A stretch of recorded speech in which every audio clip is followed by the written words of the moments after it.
So depending on the audience segment that we're talking about, the different ways we can look at analytics and what we should be looking for from an LMS.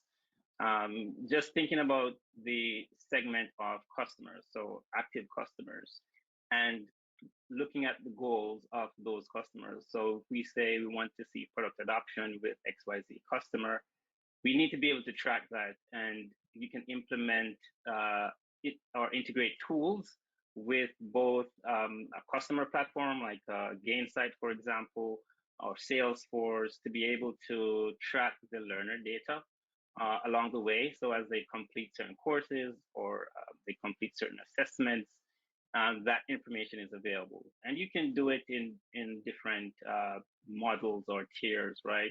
Maybe you can just look at an account level for existing customers to say how engaged are these particular customers in the content. And based on that, is that impacting their outcome of the product, right? So do they learn more, and does that correlate to them actually using more of the product, meaning they want to purchase more or subscribe more to the product?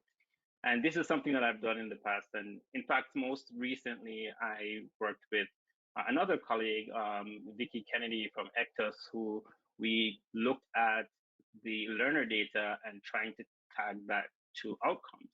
Because at the end of the day, you want to see outcomes from the customers. And things like tying in the product usage, for example. So we're able to see the product usage of the data, tying that to the actual skills and assessments that the learners had to undertake and complete in order to achieve those outcomes. And there were some really interesting insights.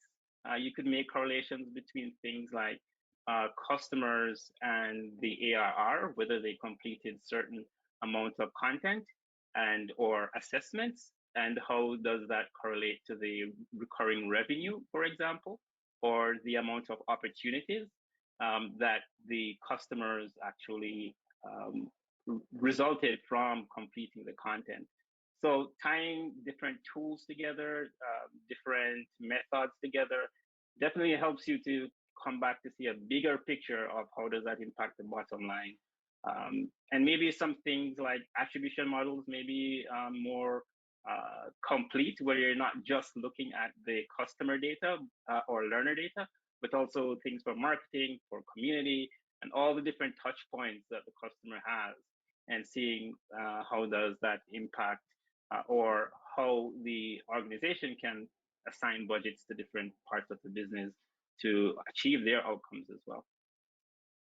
Yeah, I definitely love those metrics tied to the outcomes, because we're always trying to show too how we create an impact, right? So why we need the Absolutely.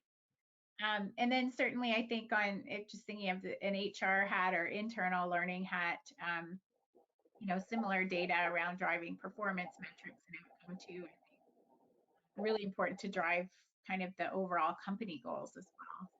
So one of the things that I point out from an analytics standpoint, as Haley was talking about earlier, being able to integrate your LMS with a federated search or an insight engine or something like that, because LMSs don't, at least none of the ones that I've seen, really do a really great job of giving you search data like you get out of Google or something like a Coveo, that show you what users are searching for, how far down the page are they clicking, you know, are there relevant terms that you may not be using right.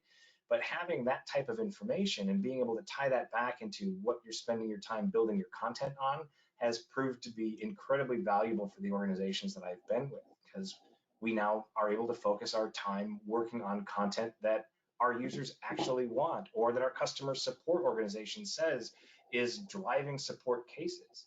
So when you can make those correlations, then it helps you be a little bit more streamlined and efficient internally.